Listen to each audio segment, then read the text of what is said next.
Welcome to Dr. Pam Unleashed, where we skip the gimmicks and get real about what helps pets actually thrive.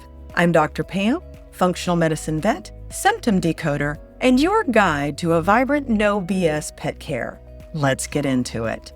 Welcome to Bloodwork Secrets, the truth about your pet's labs.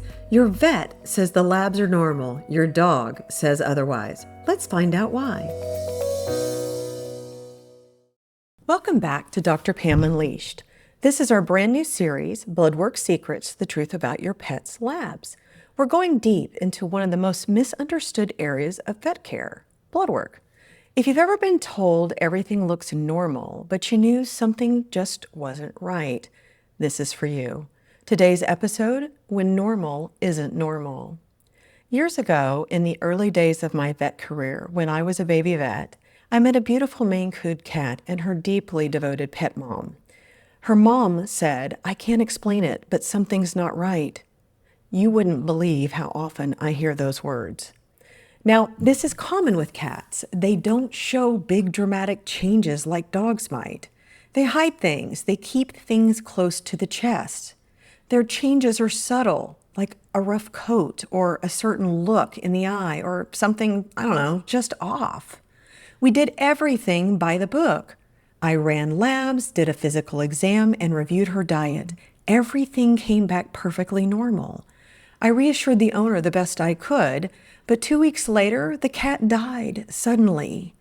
At the time, we thought it was likely a cardiac event, something tragically common in that breed.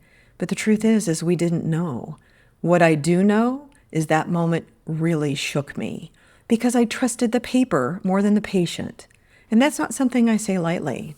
The deeper problem with normal. Here's what I didn't know then. Veterinary blood work really isn't built to help pets thrive.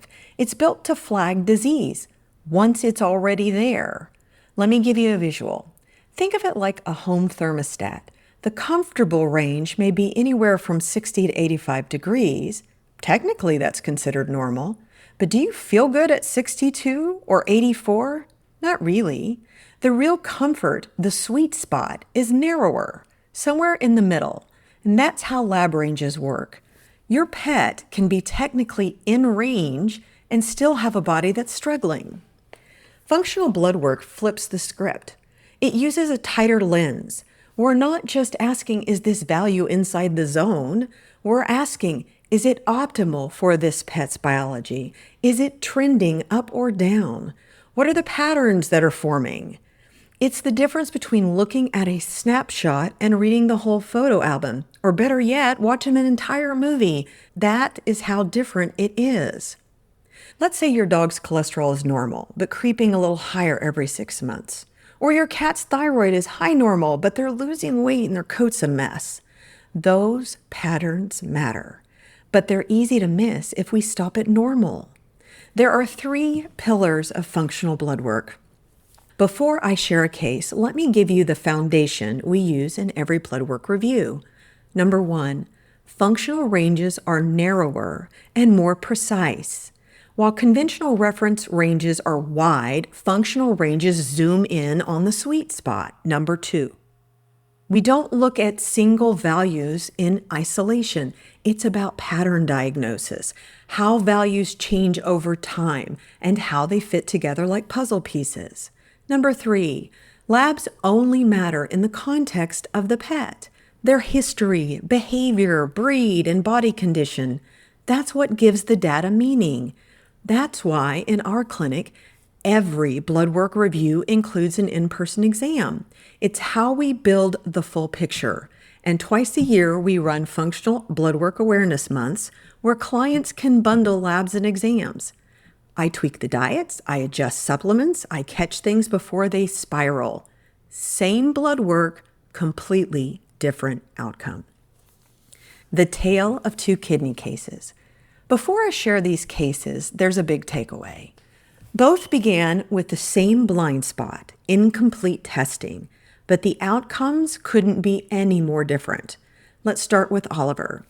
Oliver came to me limping. His regular vet had run x-rays and basic blood work, but no urinalysis, and diagnosed him with an elbow strain. He prescribed nonsteroidal anti-inflammatory drugs, or NSAIDs, for pain. Now, NSAIDs are known to stress kidney function, and something about the case didn't set well with me. He was a senior, he was showing aging changes, and that voice in my gut said, you need to double check the kidneys. So I ran a urinalysis.